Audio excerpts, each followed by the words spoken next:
ఓం అస్మద్గురుభ్యో నమః. శ్రీమతే రామానుజాయ నమః.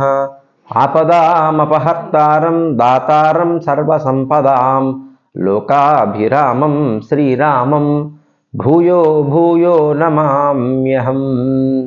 జై శ్రీమన్నారాయణ. అడియేన్ రామానుజాస. భగవద్బంధువులందరికీ దీపావళి పర్వదినం యొక్క శుభాకాంక్షలు తెలియజేస్తూ దీపావళి పండుగ యొక్క విశిష్టత, మన సనాతన ధర్మంలో ప్రతి పండగకి కూడా ఒక ఆధ్యాత్మిక చింతన, దాని లోపల పరమార్థం దాగి ఉన్నాయి. అందుకే ప్రతి పండగలో ఒక విశేషం దాగి ఉంటుంది. ఆ విశేషాలు ఏంటి, దాంట్లో ఉన్నటువంటి ఆధ్యాత్మికమైనటువంటి విషయాలు ఏంటో తెలుసుకునే ప్రయత్నం చేద్దాం. ఈ దీపావళి పండుగ మనం ఎందుకు జరుపుకుంటున్నామండి? చిన్నపిల్లల్ని అడిగినా చెప్తారు. అదేంటండి, నరకాసురునట శ్రీకృష్ణుడు సంహరించాడట, వాడు లోకకంటకుడు, జనాలను అందరినీ ఇబ్బంది పెడుతుంటే వాణ్ణి సంహరించినందుకు గాను మనం దీపావళి పండుగ జరుపుకుంటామండి. ఆ కాలంలో వారు శ్రీకృష్ణుడు నరకాసురుణ్ణి సంహరిస్తే వారి యొక్క బాధలను పెట్టేటువంటి అతన్ని సంహరించినందుకు అందరూ ఆనందోత్సాహాలతో దీపాలు వెలిగించి మంగళ వాయిద్యాలతో టపాసులతో దీపావళి పండుగను జరుపుకున్నారండి. మన పూర్వీకులందరూ జరుపుకుంటున్నారు, మేము జరుపుకుంటున్నాం దీపావళి. చాలా సంతోషం. మన పూర్వీకులు ఆచరించిన దాన్ని మనం ఆచరించాలి. అయితే దాంట్లో పరమార్థం ఏంటో చూద్దాం. ముందుగా దీపావళి అంటే దీపము ప్లస్ ఆవలి.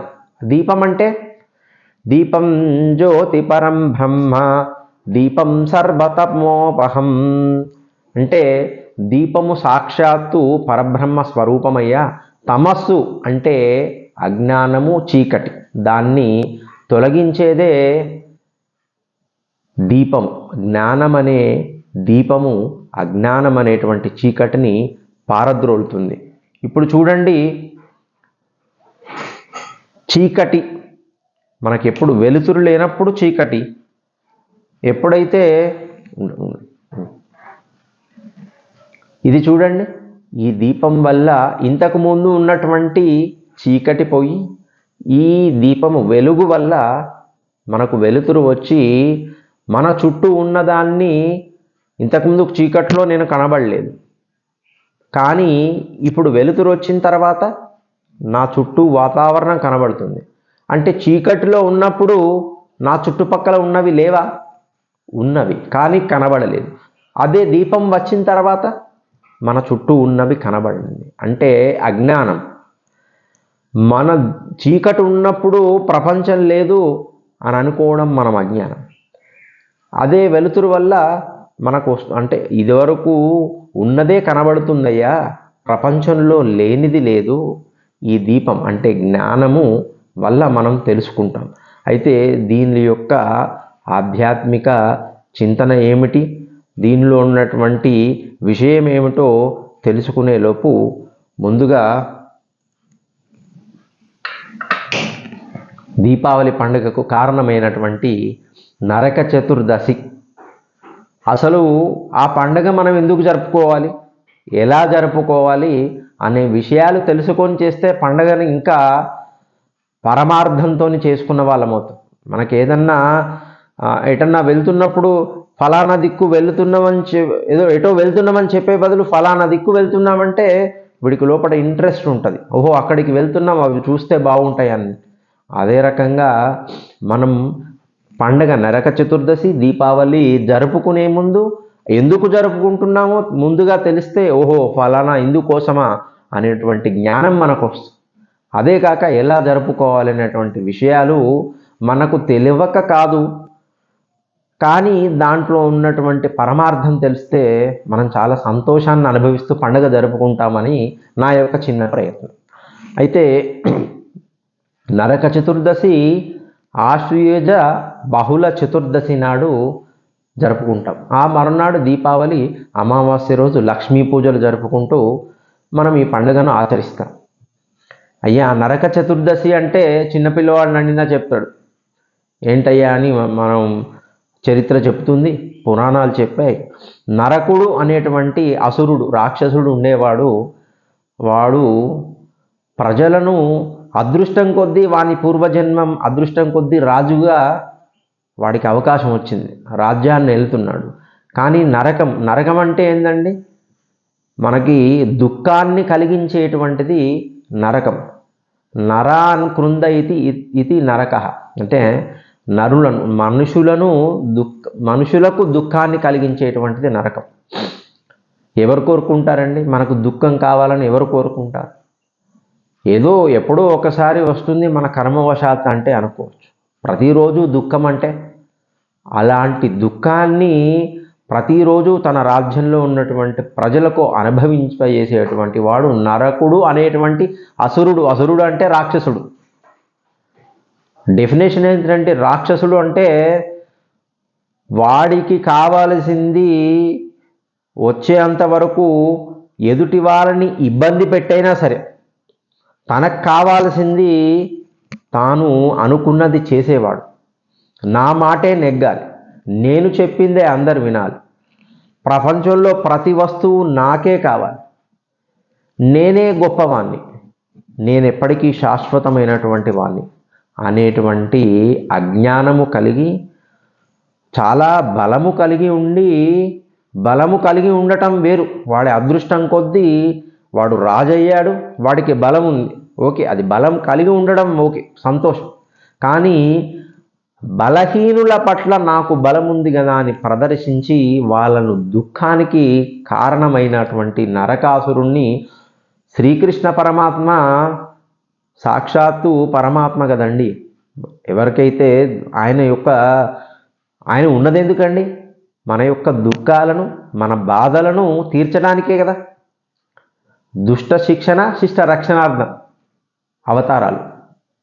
కాబట్టి సాక్షాత్తు సత్యభామ అమ్మవారి సమక్షంలో ఆ నరకాసురుణ్ణి సంహరించినందుకు గాను ప్రజలందరూ ఆనందోత్సాహాలతో తమ దుఃఖం పోయింది కదా అని మంచి మంగళ వాయిద్యాలతోని టపాసులతోని ఈ నరకాసుర వధను దీపావళి పండుగగా ఆచరించారు.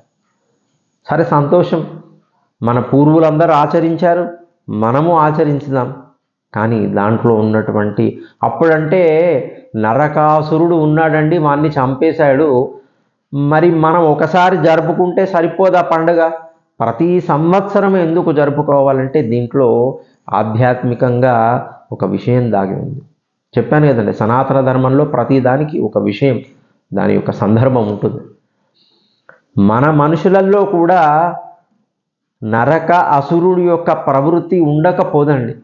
ఎందుకంటే మనుష్య జన్మ కదా, అన్ని వికారాలు ఉంటాయి. మనకు మూడు గుణాలు, సాత్వికము, రాజసికము, తామసికం, 3 గుణాలు ఉంటాయి. ఏదో కొద్ది మందిలోనూ సాత్వికం బాగా ఉండి చాలా పక్క మనుషులను కూడా వాళ్ళు ఇబ్బంది పెట్టరు, ఒక 5%. కానీ మిగిలిన 95%, దాంట్లో నేనేం అతిథుణ్ణి కాదు, మనందరం కూడా 95% రాజసిక తామసిక గుణాల యొక్క అనుభవం వల్ల మనకు తెలుసో తెలియకో పక్క వాళ్ళని మనం ఇబ్బంది పెడతాం. ఏ రకంగా అంటే నరకాసురుడు తనకు బలం ఉంది కదా అని బలహీనులైనటువంటి, దాంట్లో పురాణాల్లో మనకు కథ చెప్తారు, 16,000 మంది వనితలు, గంధర్వులు, మనుషులు అయినటువంటి కన్యలను వాడు చెరబట్టి వారు సమ్మతం లేకున్నా వారిని బలాత్కారం చేసి తన దగ్గర ఉంచుకున్నాడు. అంటే బలహీనుల పట్ల బలం ఉంది కదా అని బల ప్రదర్శన చేశాడు. ఆ స్త్రీలు అని చెప్పడంలో బలహీనులు. ఆ రకంగా ఇప్పుడు మనం మాత్రం తక్కువ పోయామా? మనలో మనం ఆలోచించుకోవాలి, మనల్ని మనం ప్రశ్నించుకోవాలి. చూడండి, ఇవాళ నాకు నోరుంది కదా అని ఇష్టమున్నట్టు నా ఎదుటివాన్ని మాటలతోని బాధ పెట్టడం లేదా? మనం ఒక సందర్భంలో కాకుంటే ఇంకొక సందర్భంలో అయినా మనలో అన్ని లక్షణాలు చెడు లక్షణాలు ఉండకపోవచ్చు, కానీ కొన్నైనా ఉంటాయి కదా. నాకు బలం ఉంది కదా అని చెప్పి పక్కవాడిని కబ్జా చేయడం, వాడిని ఏదో రకంగా శారీరకంగా కొట్టి హింసించడం, లేదా ఈ కాలంలో కొట్టాల్సిన అవసరం లేదండి, పదునైన కత్తి లాంటి నాలుకతోని ఎదుటివాడి యొక్క మనస్సు గాయపడేటట్టు మనం చాలా సందర్భాల్లో వాడి యొక్క మనస్సు బాధపట్టే, అది రాక్షస ప్రవృత్తే కదా. మరి దాన్ని ఉంచుకోవాలా? తీసేయాలండి. అయితే మనది మనిషి జన్మ కదండి, ఇవాళ అన్నాము, వాడిని ఎవరినో బాధ పెట్టాము, మళ్ళీ పశ్చాత్తాపడి అనకపోవాల్సి ఉంది అనుకుంటాం, మళ్ళీ తర్వాత వేరే సందర్భంలో అంటూ ఉంటాం. అయితే ప్రతి సంవత్సరం పండుగ యొక్క ప్రాశస్త్యాన్ని తెలుసుకుంటూ, అయ్యో మనం మారాలి కదా, పోయిన సంవత్సరం ఇలానే అనుకున్నాం, మళ్ళీ వారిని బాధ పెట్టేటట్టు మాట్లాడాం, ఇంకొకరిని మనం బాధ పెట్టాం, అది రాక్షస ప్రవృత్తి, అది మంచిది కాదు కదా, దాన్ని మనము తీసేసుకోవాలి కదా అని పదే పదే ఒక ఏదైనా గట్టి వస్తువు ఉందనుకోండి, అది విరగదు. అదే దాన్ని నూనెలోనో నీళ్ళలోనో తడిపి కొంచెం కొంచెం నానబెడతా ఉంటే దానిలో మెత్తదనం వచ్చి సులువుగా విరుగుతుంది కదా. అదే రకంగా ప్రతి సంవత్సరం ఈ పండుగను ఆచరించుకుంటూ, ఆ పండగ యొక్క పరమార్థాన్ని స్మరించుకుంటూ, మనలో కూడా రాక్షస తత్వం ఉంటుందండి, లేకుంటే చాలా సంతోషం, దేవుడు చాలా సంతోషిస్తాడు, ఆయనకు కావాల్సింది అదే. ఒకవేళ ఉంటే, మనుషులం కదా, ఉంటే ఆ రాక్షస ప్రవృత్తిని మనము తీసేసుకోవాలి. లేకుంటే పరమాత్మ నరకాసురుణ్ణి శిక్షించినట్టు మనన్ను ఒకరోజు శిక్షిస్తాడు. కాబట్టి ఈ పరమార్థాన్ని తెలుసుకుంటూ, ఈ నరకాసురుడి యొక్క వృత్తాంతాన్ని తలుచుకుంటూ, మనలో ఉన్నటువంటి రాక్షస ప్రవృత్తులను కూడా తీసివేసేసుకుంటూ, మనం మనుషుల జ్ఞానం ఉంది కాబట్టి మనంతట మనము మనలో ఉన్నటువంటి దుర్గుణాలను తగ్గించుకోవడమే పరమార్థం ఈ నరకాసుర వధ.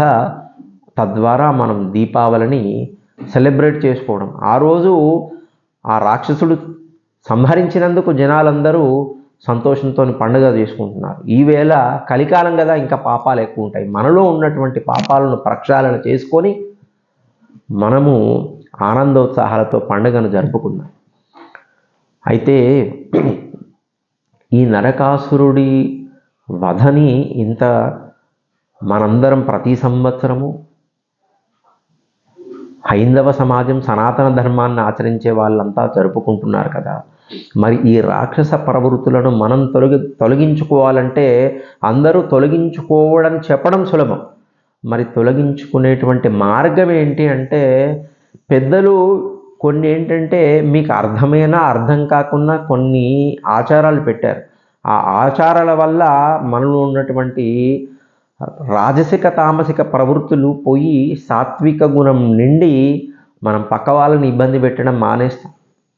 చూడండి, డోలో 650 అనే జ్వరం మాత్ర వేస్తే జ్వరం తగ్గుతుంది, అందరికీ తెలుసు. కరోనా వచ్చినప్పటి నుంచి జ్వరం మాత్ర డోలో 650 వేసుకుంటే జ్వరం తగ్గుతుంది.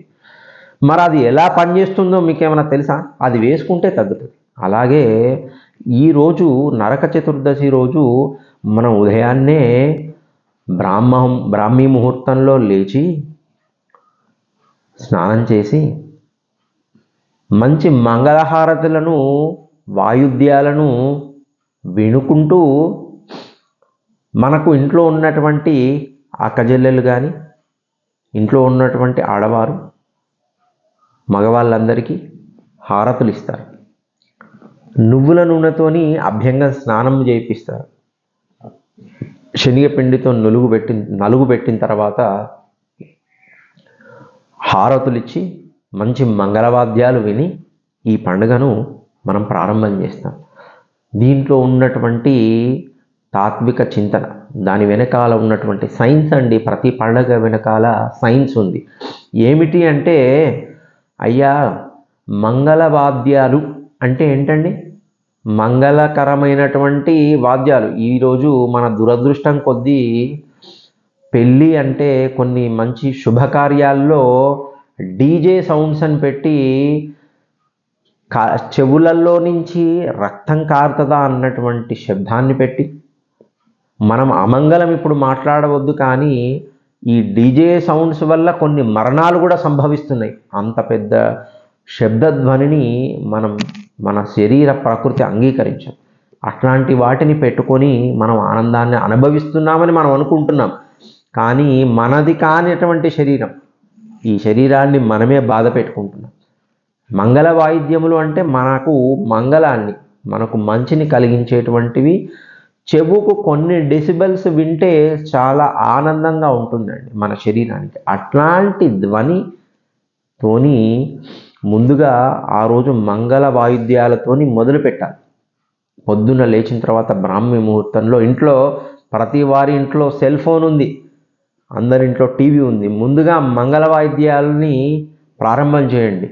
దానివల్ల ఏమవుతుందండి, ఒక శక్తి, ధ్వని అనేటువంటిది, సౌండ్ అనేది ఒక ఎనర్జీ అండి.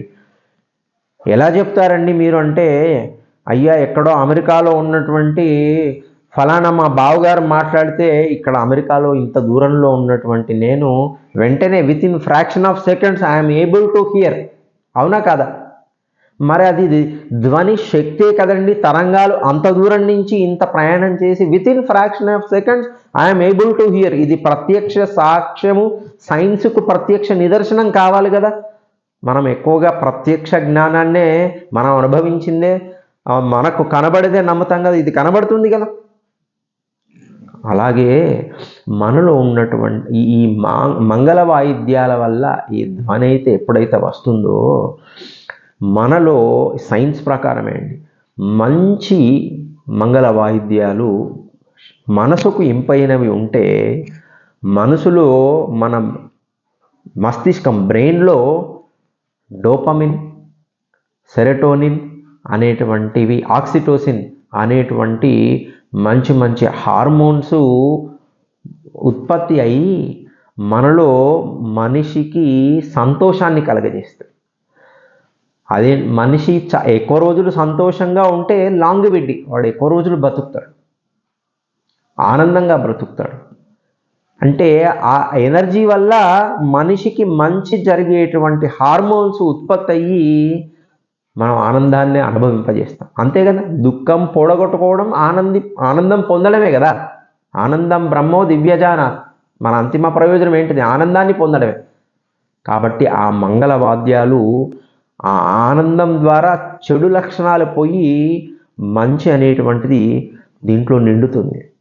ఒక మంగళ వాయిద్యాలైనా అండి, దీంట్లో ఎంత సైన్స్ దాగుంది అంటే,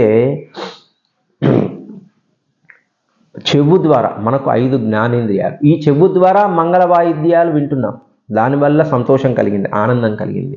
అంతేనా? కళ్ళ ద్వారా మనకు మంగళహారతిస్తే ఆ ముందట ఉన్నటువంటి దీపము కంటికి చాలా ఇంపైనటువంటిదండి, మంచి ప్లెజెంట్ ఇది ఇస్తుంది. మనం ఇప్పుడు ఏం చేస్తున్నాం, ఫోన్లో చాలా లైట్ పెట్టుకొని, పెద్ద పెద్ద లైట్లు పెట్టుకొని మనము మన కంటిని కూడా మనం ఇబ్బంది పెడుతున్నాం. మీకు ప్రాక్టికల్గా అర్థం కావాలంటే, ఒక మనిషి మీద 50 కిలోల బరువు నెత్తి మీద పెట్టుకొని పోతే వాడికి బరువు కాదండి. అదే 200 కిలోలు పెట్టుకొని మనిషిని నడవమంటే నడుస్తాడా వాడు? బరువు అవుతుంది కదా. అలాగే మన చెవులకు, మన కళ్ళకి, మన ముక్కులకి అతి ఘాటైనవి, అతి శబ్దాన్ని కలిగి ఉన్నటువంటివి, చాలా తీక్షణమైనటువంటివి మన సెన్స్ ఆర్గాన్స్, జ్ఞానేంద్రియాల్లోకి ఇన్పుట్ మనం ఇస్తే అవి భరిస్తాయా? 200 కిలోలని మనం భరించామా? భరించలేం కదా. అలాగే ఈ సెన్స్ ఆర్గాన్స్ కూడా అతిగా తీవ్రమైనటువంటి వేటిని మన శరీరం ఒప్పుకోదు. అందుకనే మంచి పసందైనటువంటి ఆ దీపం వెలుగు మన కన్ను ద్వారా ఆనందాన్ని కలిగజేస్తుంది. అంతేనా? ఈ దీపం ఎలా వెలిగించాలండి? ఆవు నెయ్యి కానీ, నువ్వుల నూనె కానీ, హీనపక్షంలో ఆముదం నూనెతో కానీ దీపం వెలిగించమని మన పెద్దలు శాస్త్రం చెప్పింది. ఆవు నెయ్యి ఎందుకు చెప్పిందండి? ఆవు నెయ్యి మంచి వాసన ఉంటుందండి, మంచి అరోమా. ఆ యొక్క సుగంధం, ఆ వాసన వల్ల కూడా మన ఆల్ఫాక్టరీ, మన నాసిక ద్వారా ఆ వాసన యొక్క పరిమళాలు వెళ్ళి అవి కూడా ఆక్సిటోసిన్ వీటిని రిలీజ్ చేయడానికి మంచి దోహదపడతాయి. అంతేనండి, నువ్వుల నూనెతో కానీ నువ్వుల నూనెతోని మన చర్మాన్ని కూడా ఆ రోజు నూనెతో రాస్తారు. మన మాడ మీద కూడా నూనెతో రాసి హారతిస్తారు. ఎందుకు అంటే ఈరోజు శాస్త్రం ఏంటంటే తైలే లక్ష్మీ జలే గంగా, లక్ష్మీ అమ్మవారు ఈ తైలం నూనెలో ఆవహించి ఉంటుందట ఆ బ్రాహ్మీ ముహూర్తంలో. జలంలో అంటే మనం స్నానం చేసేటువంటి నీళ్ళల్లో గంగాదేవి సాక్షాత్తుగా ఉంటుందట. మన ఇంట్లో మన ఓవర్ హెడ్ ట్యాంకులో ఉంచేటువంటి నీళ్ళలో గంగాదేవి ఉంటుందట ఆ రోజు. కాబట్టి ఆ నూనె వల్ల మన యొక్క చర్మం మీద రాస్తే వాటికి ఉత్తేజమై దానివల్ల కూడా ఆనందం కలిగి ఆక్సిటోసిన్, అంటే ఇవన్నీ మనిషికి మంగళప్రదాయకమైనటువంటివి, మనిషికి ఆనందాన్ని కలిగించేటువంటివి, దుఃఖాన్ని నివారింపజేసేటువంటివి. దీని వెనకాల సైన్స్ ఉంది, సైన్స్ దాగి ఉంది. అందుకని మనం ఆచరించాలి. మన పెద్దలు చెప్పారు, దాంట్లో ఖచ్చితంగా పరమార్థం ఉంది కదా. మనకు కనిపించే జ్ఞానమే కదా. ఏమండి సైన్స్, ఆక్సిటోసిన్ ఇవన్నీ సైన్స్ వాళ్ళే చెప్తున్నారు కదా, ప్రత్యక్ష ప్రమాణమే కదా. కాబట్టి ఈ నరక చతుర్దశి నెపంతో మన ఆరోగ్యాన్ని బాగు చేసుకోవడం, మన మానసికమైనటువంటి పరిస్థితిని బాగు చేసుకోవాల్సిన అవసరం ఉందా? ఉందండి. ఇప్పుడు మన ఇంట్లోకి ఒక పాము వచ్చిందండి, అందరూ హాయిగా సంతోషంగా పాము వచ్చింది అని చూసుకుంటూ కూర్చుంటారు? కాదు కదా. అదొక దుష్ట ప్రాణి, మనల్ని ఎప్పుడు కాటేస్తుందో తెలియదు. అట్లాంటి ప్రాణిని, స్నేక్ క్యాచర్స్ని పట్టుకొని పామును బయటికి తీసేంత వరకు మన మనసు నిమ్మలం ఉండదు కదా. మనం మనుషులం కదా. మనలో కూడా చెప్పాను కదా ఇంతకుముందుకు, రాక్షస ప్రవృత్తి. ఒకరిని ఇబ్బంది పెట్టాలనేటువంటి థాట్ వచ్చింది, దాన్ని వెంటనే పాములు ఏ రకంగానైతే తీసి ఇంటి నుంచి బయటపడేసావో, మనలో ఉన్నటువంటి చెడు ఆలోచనలు ఎప్పటికప్పుడు ఫిల్టర్ చేసి బయటకు తీసి పడేయాలండి.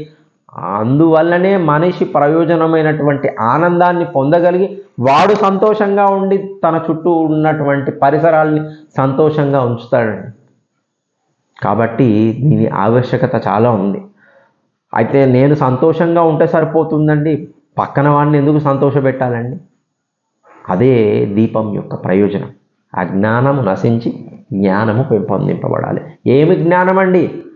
అజ్ఞానం అంటే ప్రత్యక్షంగా మనకు కనబడేది. ఇంతకుముందుకు మనకు చీకటి ఉన్నప్పుడు ఇవన్నీ నాకు కనబడలేదు కాబట్టి, అయ్యా నాకు ప్రత్యక్షంగా కనపడలేదు కాబట్టి లేవు అని చెప్పడం అజ్ఞానం. కానీ ఒక దీపం వచ్చిన తర్వాత, అయ్యో ఇవన్నీ ఉన్నాయి కానీ కనబడలేదు, అప్పుడు అది మనకు ఆ జ్ఞానం వచ్చింది కదా. అదే జ్ఞానం మనకు పెద్దలు చెప్పారు. ఏమంటే జ్ఞానము, ఎటువంటి జ్ఞానం నీకు రావాలంటే, సర్వం ఖలు ఇదం బ్రహ్మ తత్ జలాన్ ఇతి. అయ్యా ఈ ప్రపంచమంతా ప్రత్యక్షంగా నీకు కనపడే ఇదే, కానీ దీని వెనకాతలో ఉండి నడిపించేవాడు ఒకడున్నాడు. ఆయనే పరతత్వం, పరమాత్మ అంటారు. ఆయన యొక్క కనుసన్నలలో సంకల్పం వల్లనే జరుగుతుంది. మరియు సర్వం ఖలు ఇదం బ్రహ్మ, ఆయన కానిదంటూ ఏది లేదండి. ఈ శరీరం ఆయనదే, ఈ పుస్తకము ఆయనదే, ఈ పృథివీభూతమైనటువంటి టేబుల్ ఆయనదే. మనకు కనిపించకున్నా మన ప్రాణాలు నిలబెట్టేటువంటి గాలి ఆయన యొక్క నియంత్రణలోనే ఉంటుంది. కాబట్టి తత్వం అసి అనేటువంటి చాందగ్యోపనిషత్తు, ఇవన్నీ చాందగ్యోపనిషత్తు చెప్పిందండి మనకు. అంటే తత్ అది అంటే ఆ పరమాత్మ, త్వం నేను, అసి ఒకటే, నేను అతనికి చెందినవాడను, ఈ ప్రపంచమంతా అతనికి చెందింది. కాబట్టి మన యొక్క కర్తవ్యము, మనం ఆనందంగా ఉండాలి. మనకు దేవుడు అంటే ఇష్టం కదండి. ఫలానా నీకు ఒకరికి రాముడు అంటే ఇష్టం, ఒకరికి కృష్ణుడు అంటే ఇష్టం, ఇంకొకరికి శివుడు అంటే ఇష్టం, ఇంకొకరికి దుర్గామాత అంటే ఇష్టం. ఎవరి ఇష్టం వారిది, ఎవరైనా దేవతలే. నీకు ఇష్టమైనటువంటి వస్తువును, నీకు ఇష్టమైనటువంటి వారిని ఎవరైనా వేరే వాళ్ళు దూషిస్తే నీకు కోపం వస్తుందా రాదా? అంతెందుకండి, నీ కొడుకు అంటే నీకు చాలా ఇష్టం, నీ కొడుకుని ఎవరైనా తిడితే నీకు కోపం రాదా? ఎందుకు? వాడంటే నీకు ఇష్టం, వాడు నీవాడు. కదా. మరి సర్వం ఖలు ఇదం బ్రహ్మ అన్నప్పుడు జగత్ సర్వం శరీరంతే, ఈ శరీరాన్నంతటిని ఈ జగత్తునంతని శరీరంగా కలిగినటువంటి పరమాత్మ, నాలో ఉన్నటువంటి పరమాత్మ ఒకటే, నా కొడుకులో ఉన్నటువంటి పరమాత్మ ఒకటే, నా చుట్టుపక్కల ఉన్నటువంటి అన్నిట్లలో అందరిలో పరమాత్మ ఒకటే అండి. అందరము ఆయనకు చెందిన వారమే అయినప్పుడు పక్కన వాళ్ళని మనము ఇబ్బంది పెడుతున్నామంటే పరమాత్మను దూషిస్తున్నట్టే కదా. మనం హాయిగా ఎంతసేపు కృష్ణాష్టోత్తరము, రామాష్టోత్తరము, గుడికి వెళ్ళి, తిరుమలకు వెళ్ళి, శ్రీశైలానికి వెళ్ళి, ఇంకెక్కడికెక్కడికో పూజలు చేస్తాము. కానీ పక్కన ఉన్నవాడిని తిడుతున్నామంటే పక్కన ఉన్నవాళ్ళు నీలో ఉన్నది ఇద్దరు ఒకటే కదా. దేవుడు అందరిలో దేవుడు ఒకటే ఉంటాడు కదా. అంటే నువ్వు పూజలు చేసేం లాభం? నీలో ఉన్న పరమాత్మే వాళ్ళు లేడనుకొని, కనబడట్లేదు కదా అనుకొని నువ్వు వాణ్ణి తిడుతున్నావంటే, అటు పూజ చేసుకుంటూ తిడుతుంటే నీకేమన్నా మంచిగా ఇంటికి పిలిచి ఎవరన్నా గెస్ట్ని ఇంటికి పిలిచి మంచి పంచపక్ష భరవన్నాలు పెట్టి వాడిని తినమని వెనక నుంచి కొడతా ఉంటే ఎలా ఉంటుంది? తిండి పెట్టినట్ట, నువ్వు కొట్టినట్ట. కాబట్టి నువ్వు తిండి పెడుతున్నావు, కొట్టడం కరెక్ట్ కాదు అని అనుకుంటే ఫస్ట్ అజ్ఞానం అనేటువంటిది తీసేయి. ఏంటంటే ముందుగా తెలుసుకోేటువంటి జ్ఞానము, ఈ శరీరం శాశ్వతం కాదు, దీంట్లో ఆత్మలో కూడా పరమాత్మ ఉన్నాడు, ఆయన వల్లనే నేను ఉన్నాను, ఈ ప్రపంచం కూడా ఆయన వల్లనే నడుస్తుంది అనేటువంటి జ్ఞానాన్ని తెలుసుకొని నీలో పరమాత్మ ఉన్నాడు, నీలో ఉన్నటువంటి పరమాత్మ అంతటా నిండి ఉన్నాడు. కాబట్టి నీకెంత హక్కు ఉందో పక్కవాడికి అంతే హక్కు ఉంది. నువ్వు ఆసురీ ప్రవృత్తి తెచ్చుకొని పక్కవాడి మీద దౌర్జన్యం చెయ్యకు. నీకు ఈరోజు నోరుంది కదా అని ఇష్టం ఉన్నట్టు మాట్లాడి వాడిని బాధ పెట్టకుండా ఉండు అని చెప్పడమే పరమాత్మ యొక్క ఈ పండగలు జరుపుకోవడం యొక్క ప్రాశస్త్యము. ఈ దీపావళి, ఈ దీపం అనేటువంటి జ్ఞానము మనటువంటి అజ్ఞానాన్ని తీసేసి, చీకటిని తీసేసి పరమాత్మ గురించినటువంటి తత్వాన్ని తెప్పేవే ఈ పండగలండి. కాబట్టే మనం ఈ రకంగా నరకాసురుని వధ అయిపోయిన తర్వాత, మనలో ఉన్నటువంటి రాక్షస ప్రవృత్తులను తీసేసిన తర్వాత, మంచి మంగళవాద్యాల ద్వారా, మంచి సుగంధ పరిమళమైనటువంటి తైలాల ద్వారా, అభ్యంగన స్నానం వల్ల ఈ పండుగ ఇంకొకటి ఏంటండి, ఆడపిల్లలు చేయాలి, ఇంట్లో అందరూ కలిసి చేసుకోవాలి, అయితే తల్లిగారింటికో అత్తగారింటికో పోవాలని ఓ నియమం పెట్టారు. ఎందుకంటే పరమాత్మకు ఎప్పుడు ఆయన సంతానం కదండి, అందరూ కలిసి ఆనందంగా ఉండాలి, అదే ఆయనకి సంతోషం. ఆ రాక్షసుల దేవతలు కూడా ఒక తండ్రి ఒకళ్ళే, తల్లులు వేరైనా ఒకటే సీడ్ నుంచి వచ్చారు. వీళ్ళ ఆలోచన వల్ల, చెడు ఆలోచన వల్ల రాక్షసులు అయ్యారు, మంచి ఆలోచన వల్ల దేవతలు అయ్యారు.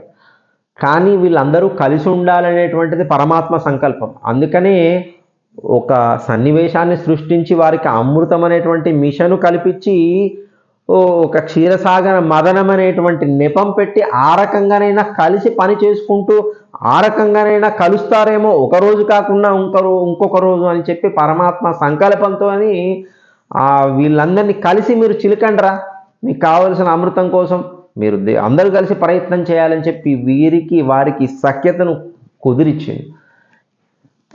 ఆయన యొక్క ఉద్దేశం ఏంటంటే, ఈ మంచి ప్రవర్తన కలిగినటువంటి దేవతల వల్లనైనా ఈ చెడు ప్రవర్తన కలిగినటువంటి రాక్షసుల్లో 100 మందిలో ఒకడైనా మారకపోతాడా అని ఆయన ఉద్దేశం. అందుకనే మనందరం కలిస్తే మనలో కొంతమంది పెద్దవాళ్ళు, మంచి వాళ్ళు ఉంటారు, వారి యొక్క స్పర్శ వల్ల, వారి యొక్క ఆలోచనల వల్ల మనం కూడా మారుతామని చెప్పి ఈ పండుగను అందరూ కలిసి చేసుకోవాలి. అప్పుడే పరమాత్మకు ఆనందం. ఈ రకంగా దీపావళి రోజు మనము అజ్ఞానం అనేటువంటి చీకట్లను పటాపంచలు చేసుకుంటూ, ఈ ప్రకృతిని కాపాడుకుంటూ, ఈ దీపాన్ని వెలిగించుకొని మరి ఏ రకంగా చేయాలండి అంటే, పూజలు ఎందుకు చేయాలో తెలుసుకున్నాం. మన యొక్క అజ్ఞానాన్ని తొలగించుకోవడం, అంతిమంగా మనం ఆనందాన్ని పొందుకోవడం. మరి ఏం చేయాలి? చెప్పాం. మనకు నరక చతుర్దశి రోజు మంగళ స్నానం ఆచరించడం అయిపోయిన తర్వాత దీపావళి రోజు సాక్షాత్తు లక్ష్మీనారాయణను విశేషంగా ఆరాధన చేసేటువంటి సమయం. ఎందుకండి మనం దేవతలను ఎందుకు పూజించాలి అంటే కృతజ్ఞత అండి. మనం పూజించిన అమ్మ మనము నువ్వేం చేసినా చేయకున్నా టైంకు పిలిచి అన్నం పెడుతుంది. అమ్మ చూసేది మాతృ హృదయం, తన బిడ్డల యొక్క ఆకలి. ఆ రకంగా పరమాత్మ నువ్వు ఆయనను పూజించకున్నా ఆయన చేసే పని ఆయన చేస్తాడు. కానీ మనము కృతజ్ఞతగా తెలుసుకొని ఆయనను పొందాలనేటువంటి ప్రయత్నం చేస్తే ఇంకా ఫలితం అద్భుతంగా ఉంటుంది.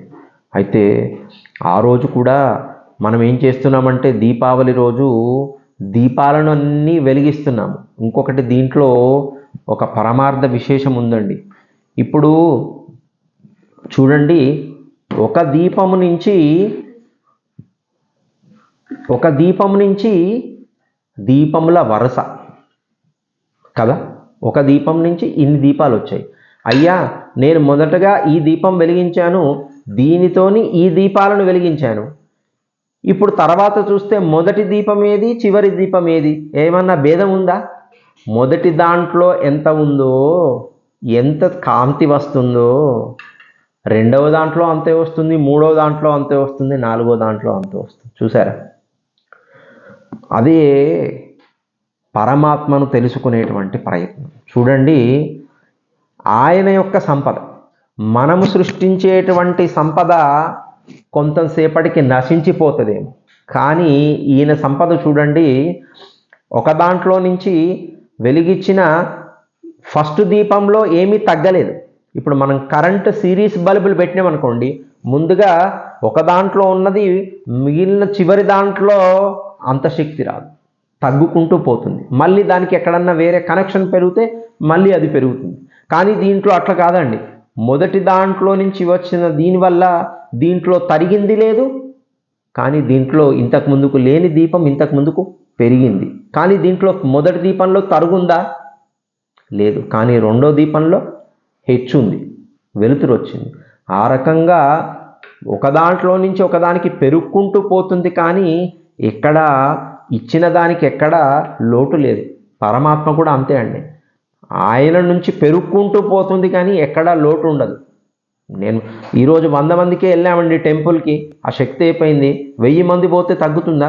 100 మంది కాదు, 1000 మంది కాదు, షేర్ ఖాన్ ఎంతమందినైనా పంపించు అన్నట్టు మనం గుడికి వెళ్తే ఎంతమంది పోయినా అదే శక్తి అండి. ఆ శక్తి పెరుగుకుంటూ పోతుంది.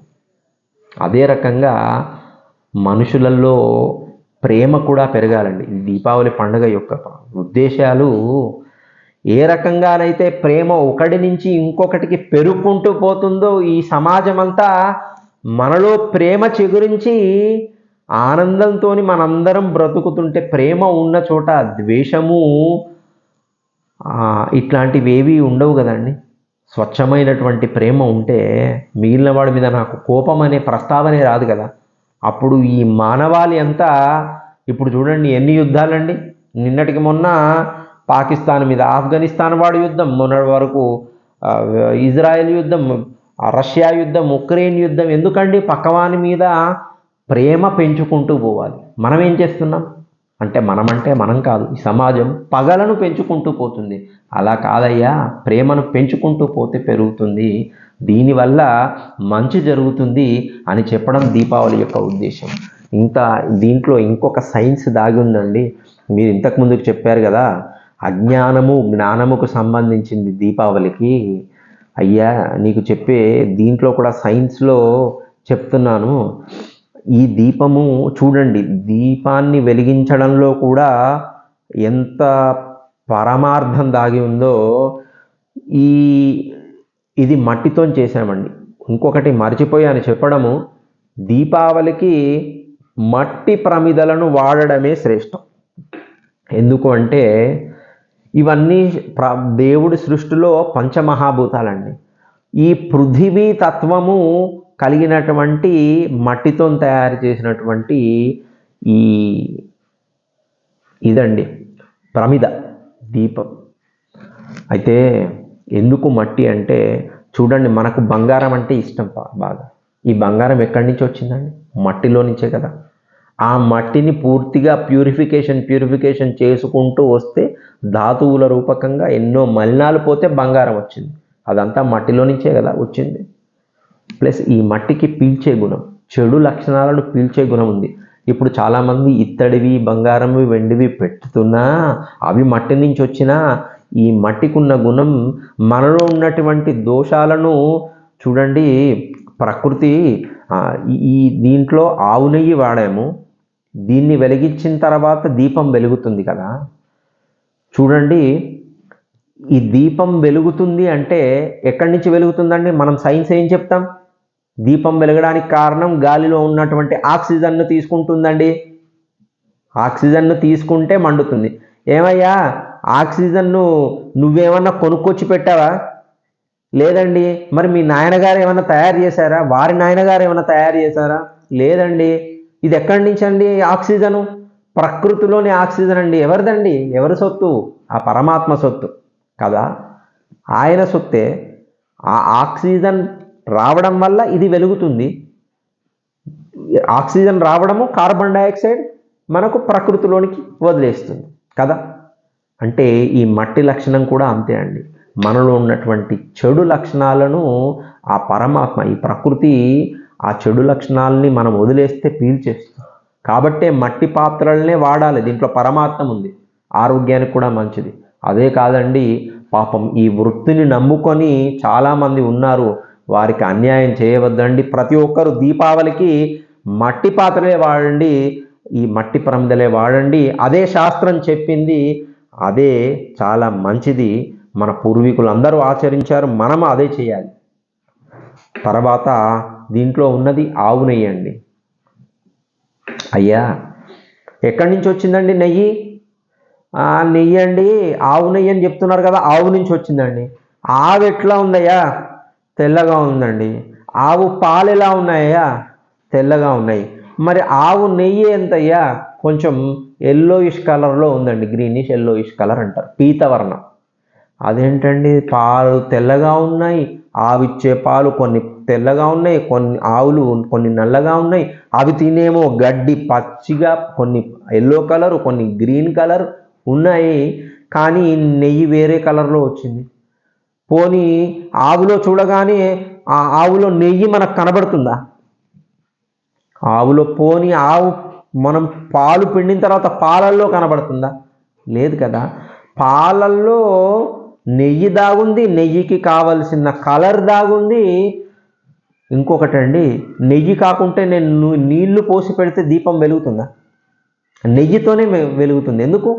నెయ్యిలో మండడానికి కావలసినటువంటి మాలిక్యూల్స్ అంటే ఇంధనం ఇది.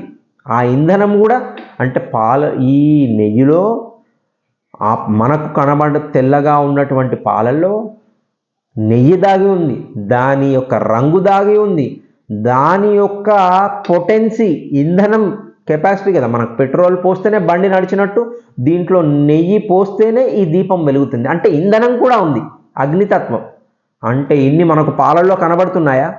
కానీ ఈ కలర్ చూడండి, ఇది వెలిగేది చూడండి. అంటే ఇదన్నీ మనకి కనబడట్లేదు, కానీ ఇంత సైన్స్ దీంట్లో దాగుంది. ఇది మనకు కనబడుతుందా? ప్రత్యక్షంగా కనబడుతుందా? పాలల్లో నెయ్యి నాకు కనబడట్లేదండి, దానికి నెయ్యికి కావలసిన కలర్ కనబడట్లేదండి, దీంట్లో ఇంధనానికి కావలసినటువంటి దాంట్లో ఉన్నటువంటి పొటెన్సీ శక్తి నాకు కనబడట్లేదండి. కానీ లేవా? ఉన్నాయి. ఇదే అజ్ఞానము పోవడము, జ్ఞానము రావడము. ఏంటిదయ్యా? అయ్యా, నాకు కనబడట్లేదు కాబట్టి లేదు అని అనుకోకయ్యా. కనబడకున్నా కూడా దాని అంతర్లీనంగా ఉంది కాబట్టి ఇంత భాగవతం నడుస్తుంది. కాబట్టి ఈ జ్ఞానము తెచ్చుకోవడమే దీపావళి పండగ యొక్క పరమార్థము. ఈ జ్ఞానము తెచ్చుకొని జగత్ సర్వం శరీరంతే పరమాత్మ, సర్వం ఖలు ఇదం బ్రహ్మ, అన్నిట్లలో ఆయన్నే ఉన్నాడండి. నిదర్శనం ఈ మధ్యనే మనకు భక్త ప్రహ్లాద సినిమా మంచి యానిమేషన్తో వచ్చింది. ప్రహ్లాదుడు తన తండ్రితో ఛాలెంజ్ చేస్తాడు. తండ్రి, ఏమయ్యా ఈ బండలో ఉన్నాడా, ఈ పిల్లర్లో ఉన్నాడా పరమాత్మ? Oh yes, he's there definitely, oh my father. పరమాత్మ ఉన్నాడు ఈ స్తంభంలో, రాయిలో ఉన్నాడు రాని పరమాత్మ. డెఫినెట్లీ. పగలగొట్టగానే రాయిలో నుంచి, అంటే జీవము లేని అయినటువంటి రాతిలో కూడా పరమాత్మ వచ్చాడా లేదా? అయ్యా, జీవము లేని దాంట్లోనే ఉన్నాడు కదా, మరి ఇంత చైతన్యం ఉన్నటువంటి, జీవం ఉన్నటువంటి నాలో లేడా, నీలో లేడా? ప్రతి వస్తువులో, ప్రతి వ్యక్తిలో పరమాత్మ ఉన్నాడు. కాబట్టి మనము నిజంగా దేవుణ్ణి గుడికెళ్ళి గంటల కొద్దీ టైం క్యూలో ఉండి ఆ దేవుణ్ణి చూస్తున్నాం కదా, ఆ దేవుడు అంతటా ఉన్నాడు. కాబట్టి మనము ఎదుటి వ్యక్తిని ఖచ్చితంగా ఎప్పుడూ వారిని దూషించడం కాదు, నీ బల ప్రదర్శన ఎదుటి వారి పైన కానీ చెయ్యకుండా ఉండు. ఆ దీపం అనేటువంటి జ్ఞానాన్ని తెచ్చుకొని బ్రతుకు, నువ్వు మంచిగా బ్రతుకు, నీ చుట్టూ ఉన్నటువంటి సమాజాన్ని మంచిగా ప్రేమతో నువ్వు ప్రేమించు. ఈ రకంగా సమాజం మంచిగా ఉంటుందయ్యా అని చెప్పే ప్రయత్నమే మన యొక్క సనాతన ధర్మంలో ఉన్నటువంటి పండగల యొక్క ప్రాశస్త్యం. ఈ దీపాలను మంచి క్రాకర్స్ అండి, క్రాకర్స్ వాడుతున్నాము, కానీ ఎక్కువ వరకు గ్రీన్ క్రాకర్స్ వాడి మన పర్యావరణాన్ని కాపాడుకుంటూ దానికి హాని చెయ్యకుండా, అదే రకంగా మనలో పరమాత్మ ఉన్నాడు కదండి, మన శరీరాన్ని కూడా మనం కాపాడుకోవాలి. మనం కాల్చుకోవద్దు. మనం కాల్తే మనకెంత బాధో మనలో ఉన్నటువంటి లోపల పరమాత్మ కూడా బాధే పాపం. ఇదంతా ప్రహ్లాదుడు చెప్పాడు. పాపం ప్రహ్లాదున్నట పైనుంచి కిందికి తోసేస్తే నేను పడిపోతున్నా అని ఆయన బాధపడలేదట. అయ్యో, నాలో ఉన్న పరమాత్మ ఉన్నాడు, పాపం ఆయనకి దెబ్బ ఎక్కడ దాక్తుందో అని భయపడ్డాడట. అంత భక్తి. అంటే మన శరీరమే కాదయ్యా, ఈ శరీరం లోపల ఒక ఓనర్ ఉన్నాడు, ఆయనకైనా బాధ కలిగించద్దు ఒకవేళ మనం భగవంతుణ్ణి నిజంగా ప్రేమిస్తే, పూజిస్తే. కాబట్టి పర్యావరణ హితంగా ఎక్కువగా మంగళ వాయిద్యాలను వినండి. ఈ మంగళ వాయిద్యాలు వినడం వల్ల మన శక్తి ప్రచోదనం జరుగుతుంది. కాబట్టి ఇటు సైన్స్, ఇటు పండగల యొక్క ప్రాశస్త్యం, ఇవన్నిటినీ మేళవింపు చేసుకొని ఆహ్లాదకరమైనటువంటి వాతావరణంలో ఈరోజు విశేషంగా లక్ష్మీనారాయణ పూజ చేసుకుంటారు, ధనలక్ష్మి పూజలు చేసుకుంటారు. అది కూడా ఆలోచించుకోండి. నశించేటువంటి సంపదన గురించి ఆలోచించకండి. ఒకదాని నుంచి ఒకటి పెరుక్కుంటూ పోయేటువంటి శాశ్వతమైన సంపదన కోసం, శాశ్వతమైనది ఎవరండి? శాశ్వతమైనటువంటి మూలధనం పరమాత్మనే. మనం ఆయనను నిజంగా పూజిస్తే పెద్ద పెద్దవే ఇస్తాడండి. మనకు కావలసిన చిన్న చిన్న కోరికలు తీర్చలేడా? కోరికలు కోరడం తప్పు కాదు. ఏ రకంగా కోరాలంటే, అయ్యా పరమాత్మ, నేను నీ సంతానం కదా, నీ సంతానమైనటువంటి మేము మంచి ఉన్నత స్థితిలో ఉంటే నీకెంత మంచి పేరు. ఫలానా వాడి కొడుకట్రా, వాడు చాలా బాగున్నాడంటే మనం ఎంత సంతోషపడతాం.